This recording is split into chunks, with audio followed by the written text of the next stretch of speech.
The ambition to defy the Atlantic began with a radical pivot toward the sunset, where the vast and unpredictable Pacific beckoned as the next great frontier for American prestige. In the early 1930s, the maritime world was fixated on the North Atlantic run, yet William Matson and his successors envisioned a different kind of empire. They sought to bridge the distance between the industrial grid of the United States and the untouched serenity of the South Seas. This was the birth of the White Fleet, a collection of vessels designed specifically to combat the tropical heat while maintaining the speed of a blue-ribboned racer. The SS Mariposa was not merely a ship, she was a diplomatic statement in steel, intended to lure the American traveler away from the fog of London or Paris and toward the shimmering lagoons of Honolulu and Pago Pago.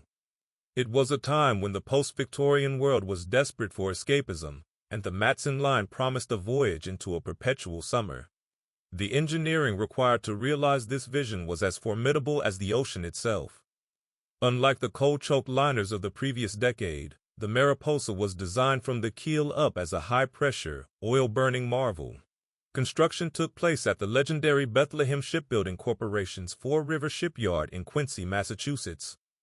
Here, the transition from old-world labor to modern industrial efficiency was on full display. The ship's displacement and hull form were meticulously calculated to slice through the long-period swells of the Pacific with minimal vibration. While the hull grew in the slips, the aesthetic identity of the ship emerged, a blindingly white exterior designed to reflect the equatorial sun, accented by two buff-colored funnels that signaled power and stability. The scale of the project provided a rare glimmer of hope during the darkest years of the Great Depression.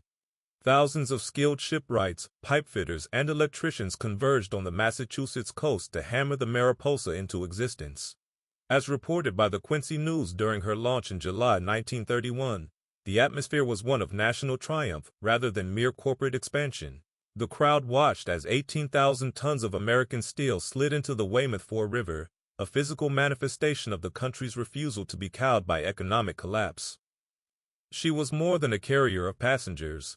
She was a carrier of momentum, a vessel built to prove that American engineering could dominate the most isolated corners of the globe. The technical gamble of the new hull centered on a delicate balance between speed and the specific physics of the Tasman Sea and the Pacific crossing. Engineers knew that a vessel intended for the South Pacific could not simply be a smaller version of a Cunarder. It required a hull that could remain stable in the massive, rolling swells that characterized the route between San Francisco and Sydney. The Mariposa featured a 632-foot raked bow and a beam of 79 feet, proportions that allowed for a generous amount of internal volume while maintaining a streamlined profile below the waterline. This design ensured that even when pushing against the relentless Pacific currents, the ship would maintain its dignity and its schedule. Beneath the elegant promenade decks sat the true heart of the giant, two sets of Bethlehem-geared steam turbines. These engines were capable of producing over 28,000 shaft horsepower, a staggering figure for a mid-sized liner of the era. This power was delivered to twin screws, allowing the Mariposa to maintain a service speed of 20 knots with a significant reserve of power for making up time. Perhaps most revolutionary was the inclusion of one of the world's first large-scale marine air conditioning systems. In an era when tropical travel often meant sweltering in one's cabin, the Mariposa offered a climate-controlled sanctuary. According to the technical specifications in the Bethlehem Shipbuilding Archives, the cooling plants were a masterclass in early thermodynamics, ensuring that the dining saloon remained a crisp retreat even when crossing the equator. The aesthetic of the ship's exterior complemented this mechanical prowess with a sense of purposeful grace. The twin funnels were not just for show, they were carefully spaced to balance the ship's silhouette and manage the exhaust from the high-pressure boilers. The use of teak wood for the decks and polished brass for the fittings added a layer of sensory luxury to the underlying industrial strength. To the engineering buffs of the 1930s, the Mariposa represented the pinnacle of what was possible when aesthetics met advanced metallurgy. She was a machine of the future, wrapped in the traditional elegance of a private yacht, standing as a testament to an era when the solution to every problem was more steel, more steam, and more imagination. The secret race against competing nations for dominance of the Southern Cross Route was a geopolitical chess match played across the surface of the Pacific. While the British P&O Line and the emerging Japanese NYK Line vied for control of the colonial trade routes, the Matson Line sought to establish a definitive American corridor between the West Coast and the Antipodes. This was a battle of prestige that required more than just speed. It required a vessel that could represent American industrial might and cultural sophistication. Diplomats and industrial tycoons frequently walked the Mariposa's decks, viewing the ship as a mobile piece of sovereign territory that secured a strategic presence in the South Seas.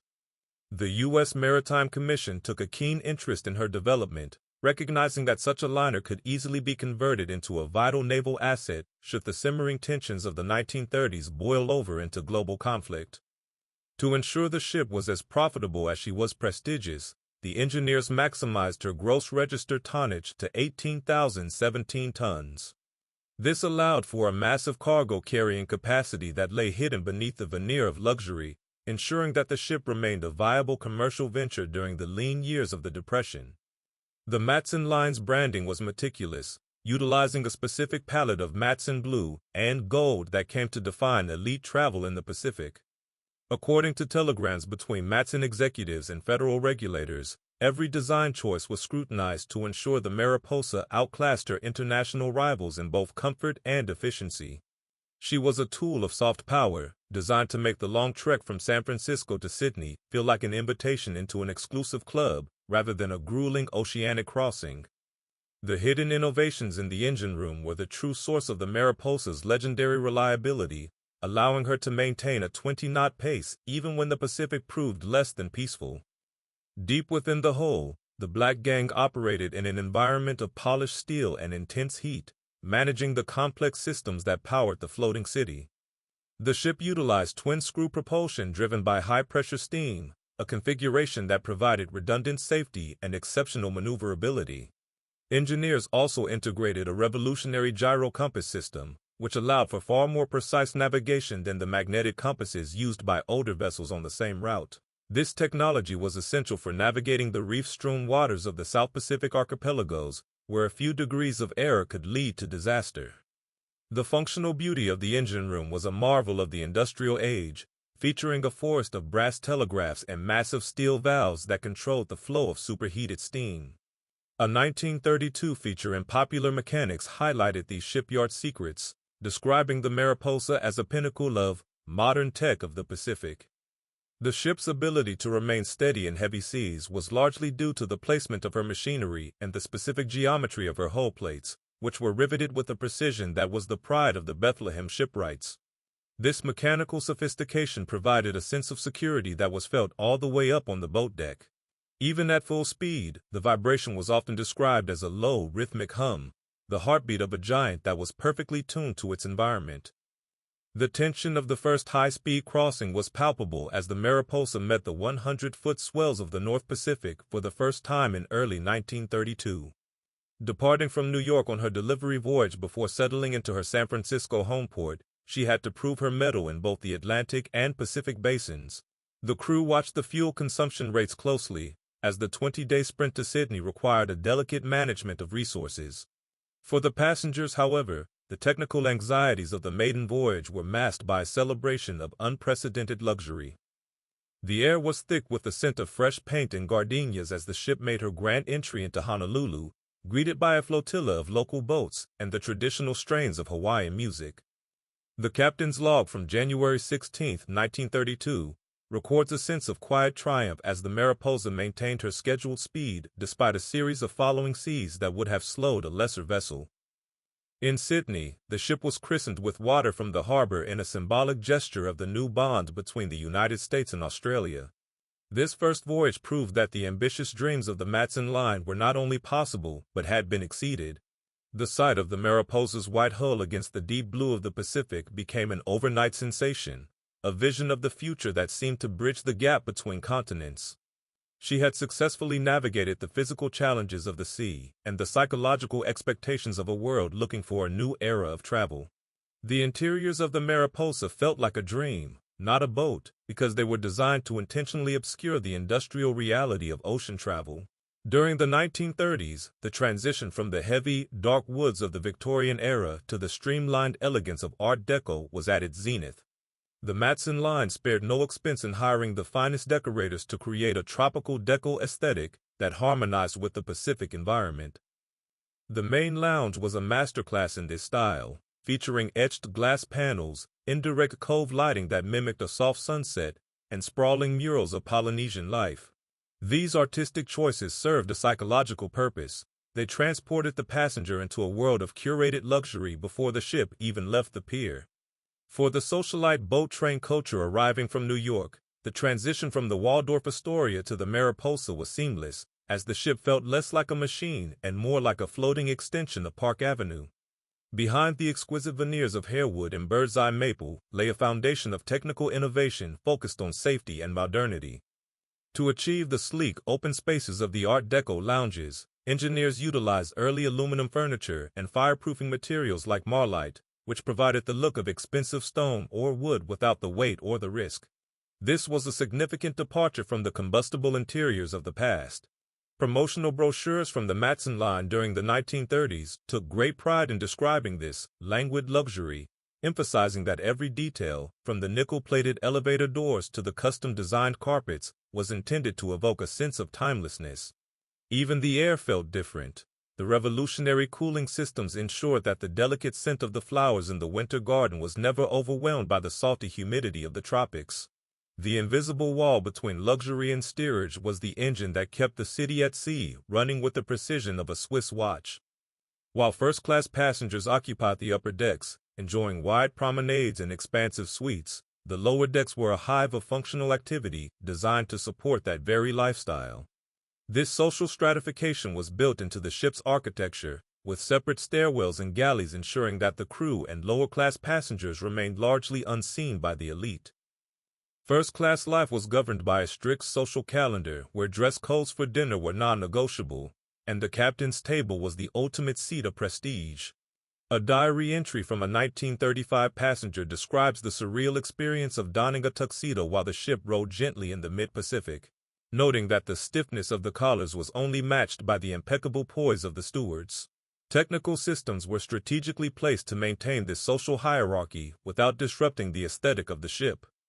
Internal telephone networks and a sophisticated lift system allowed the crew to move supplies and respond to requests with quiet efficiency, far removed from the public corridors. The contrast between the mahogany-paneled suites of the A-deck and the sterile functional quarters of the sailors was a stark reminder of the era's class structure. However, even the lower-tier cabins on the Mariposa were considered superior to those on Atlantic liners, as Matson recognized that even their budget travelers required a certain level of comfort to endure the long Pacific hauls.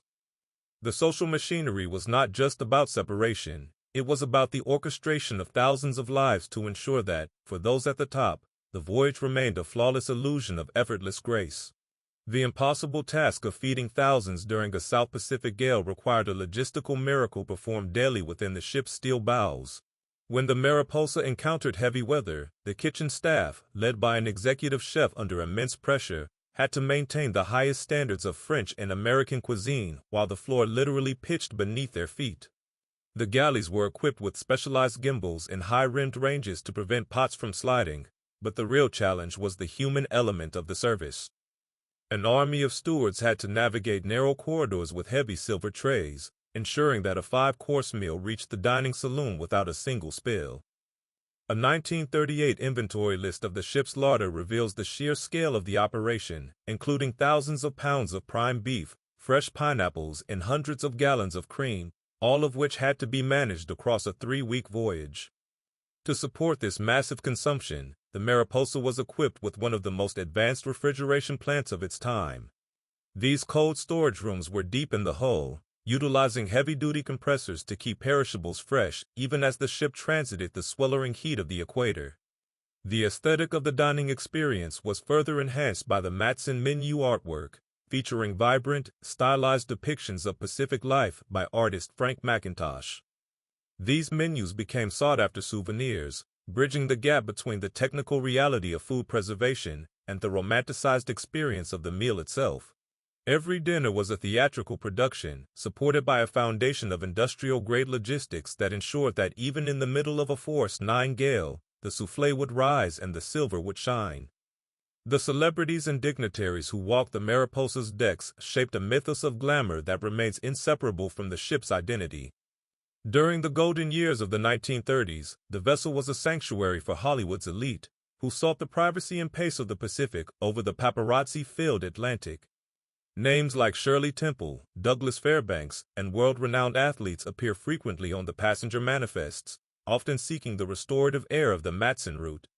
These famous faces added a layer of human allure to the ship, turning the promenade deck into a stage where the world's most recognizable figures mingled with wealthy industrialists. At night, the boat deck glowed under soft amber lighting, creating an atmosphere for the moonlight dance, where the sound of a live orchestra competed only with the gentle splash of the Pacific against the hull. Maintaining this environment required the ship to function as a sophisticated communication hub, far removed from the isolation of earlier maritime eras. The wireless room was the ship's technical nerve center for the social elite, allowing businessmen to track stocks and celebrities to manage their public images from the middle of the ocean. This room was a dense thicket of vacuum tubes, telegraph keys, and early radio telephone equipment, operated by officers who were as much part of the ship's secret society as the stewards. The aesthetic of the public halls, with their high ceilings and polished wood, created a ghostly sense of permanence, as if the ship were a manor house that just happened to be moving at 20 knots. According to passenger manifests from the late 1930s, the Mariposa was more than a transport. She was a social destination where the journey was frequently more important than the arrival. The night the ocean almost won occurred during a rare Atlantic transit when the Mariposa was forced to confront a storm that tested every inch of her Massachusetts-built frame. While she was designed for the long, rhythmic swells of the Pacific, the short, violent peaks of an Atlantic force-10 gale presented a different set of physics. The terror of the passengers was visceral as the ship began to pitch and roll with a 30-degree incline, sending unsecured furniture sliding across the Art Deco lounges. On the bridge, the officers watched the inclinometer with grim focus, feeling the massive shudder of the hull as the bow buried itself into a wall of gray water. It was a night that stripped away the veneer of luxury, leaving only the raw contest between human engineering and the elements. The technical resilience of the ship during this ordeal was a testament to the thousands of rivets and high-tensile steel plates that formed her skeleton. The stress on the hull was immense, yet the flexibility of the design allowed the Mariposa to absorb the energy of the waves without catastrophic structural failure. In the engine room, the engineers worked in a world of tilting floors and screaming turbines, ensuring that the ship maintained enough steerage weight to keep her head into the wind. The aesthetic of the ship transformed during these hours. The sea casings were battened down, and the bright white hull was stained with salt and grime, looking more like a warrior than a socialite. A bridge report from that night detailed the extreme conditions, noting that while the ship was bruised and her fine china shattered, her heart never missed a beat. Pushing the turbines to the breaking point became a necessity when the Mariposa was forced to outrun an incoming cyclone that threatened to trap her in the Coral Sea. The order for full ahead sent a surge of adrenaline through the ship, from the bridge down to the boiler rooms where the firemen monitored the superheated steam with hawk-like intensity. The deck beneath the passengers' feet began to vibrate with a high-frequency hum as the ship hit speeds exceeding 22 knots, a velocity that few liners of her size could sustain in open water. This was the moment where the Bethlehem gear turbines truly earned their keep, translating thousands of pounds of pressure into a relentless forward drive that seemed to defy the wind. The sight of the ship at this speed was a masterpiece of maritime aesthetics, characterized by a massive bone in her teeth, the brilliant white wake thrown up by the raked bow as it sliced through the swells. The physical sensation of the ship's power was documented in a letter from a chief engineer to his family, in which he described the engine room as a living thing that demanded every ounce of his team's skill to manage the single reduction gearing. The ship was no longer a floating hotel. She was a high-performance machine operating at the very edge of its design parameters. By the time the Mariposa reached the safety of the harbor, she had not only outrun the storm, but had cemented her reputation as one of the fastest and most reliable vessels in the Pacific, a legend of power that would soon be called upon for a much darker purpose.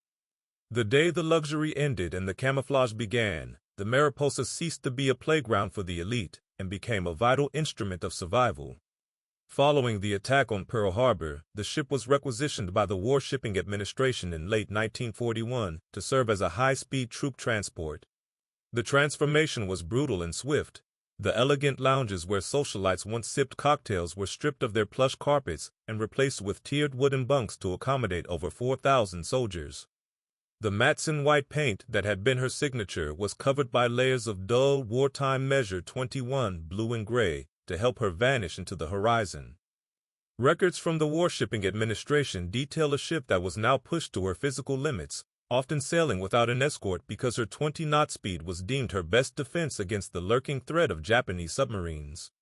This shift in purpose brought a new set of technical challenges that altered the ship's very displacement and handling.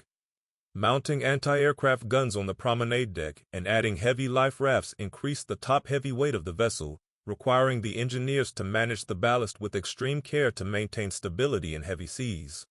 The once quiet corridors now echoed with the rhythmic clatter of combat boots, and the air conditioning system, originally designed for the comfort of a few hundred, struggled to keep pace with the heat generated by thousands of men. Despite these burdens, the Mariposa's Massachusetts-built engines proved their worth. Logbook entries from 1942, noting that she remained one of the most reliable gray ghosts in the fleet. The aesthetic of the ship had become one of grim utility, but to the soldiers crossing the shark-infested waters of the Pacific, her sturdy steel hull was the most beautiful sight in the world. The sound in the sky that signaled the end for the sea began as a distant hum, the roar of the first Pan Am clippers, and eventually the scream of the DC-6. By the early 1950s, the psychological landscape of travel was shifting from the romanticism of the journey to the cold efficiency of the destination. Travelers who once spent weeks enjoying the Mariposa's hospitality were now choosing to spend a few dozen hours in a pressurized cabin, trading the smell of teak and sea salt for the convenience of speed. This cultural pivot placed an enormous strain on the Matson line, as the operating costs of maintaining a massive steamship with a crew of hundreds could no longer compete with the leaner overhead of the aviation industry.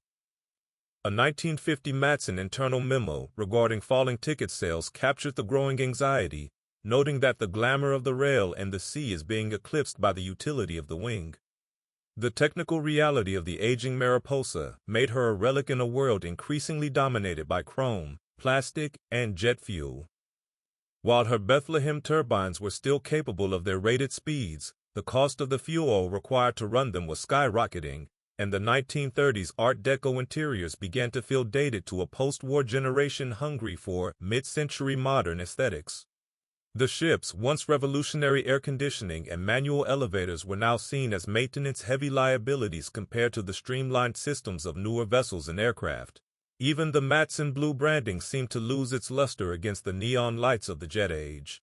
The Mariposa stood as a majestic but fading monument to an era of patience, her grand silhouette appearing increasingly out of place in a world that had suddenly decided it was in a very great hurry to get nowhere in particular.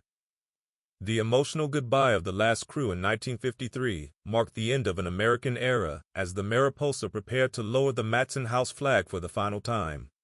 After years of post-war service, the financial burden of a full refurbishment to meet modern safety codes proved too great for her original owners.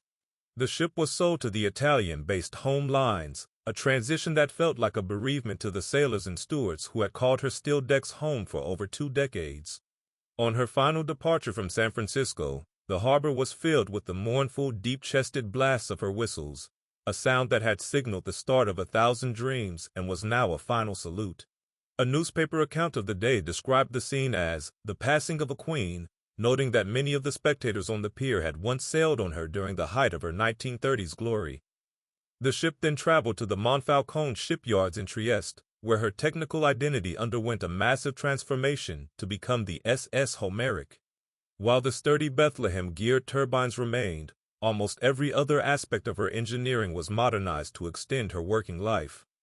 The original Hawaiian teak and Polynesian murals were stripped away, replaced by the cool geometric lines of Italian marble and contemporary lighting. This overhaul was an engineering feat in its own right, as the Italian shipwrights worked to integrate new stability systems into a hull that was already 20 years old. The aesthetic shift was total. The White Fleet flagship was reborn as a Mediterranean cruiser, her American soul buried under layers of European lacquer. Yet, beneath the new paint and the change of name, the original Massachusetts steel remained, a silent witness to the ship's enduring strength as she began a second life in a completely different world. Why these steel ghosts still haunt our modern world is a question of memory, architecture, and the sheer scale of the human ambition they represent. The Mariposa's story reached its dramatic conclusion in 1973, when a fire broke out while she was being towed to the scrapbreakers, a final act of defiance that revealed her age and the vulnerability of even the greatest liners. Her final journey ended in the muddy flats of Kaohsiung, Taiwan, where the ship was systematically dismantled. A 1974 scrap report from the shipbreakers detailed the recovery of her high-quality steel and the removal of her massive propellers, marking the physical end of a vessel that had traveled millions of miles and carried the hopes of 2 generations. For the 60-plus generation who remember her White Fleet days, she remains a symbol of a time when travel was an art form, a slow-motion ballet of silver service and saltwater. The legacy of the Mariposa lives on today not in steel, but in the lasting impact she had on maritime design and Pacific culture. The ship's tropical deco aesthetic paved the way for the modern luxury cruise industry, proving that a vessel could be a destination in its own right. Today, rare artifacts from her lounges, etched glass panels, mats and menus, and brass fittings, are prized by maritime museums and private collectors, serving as tangible links to a vanished age of elegance. The enduring silhouette of the Mariposa, with her twin funnels and raked bow, continues to inspire naval architects who seek to recapture the grace of the ocean liner in an era of boxy, mass-market ships. She remains a haunting presence in our historical consciousness, a reminder that even the most powerful machines are ultimately temporary, leaving behind only the stories of the people who sailed her and the eternal wake of her passage.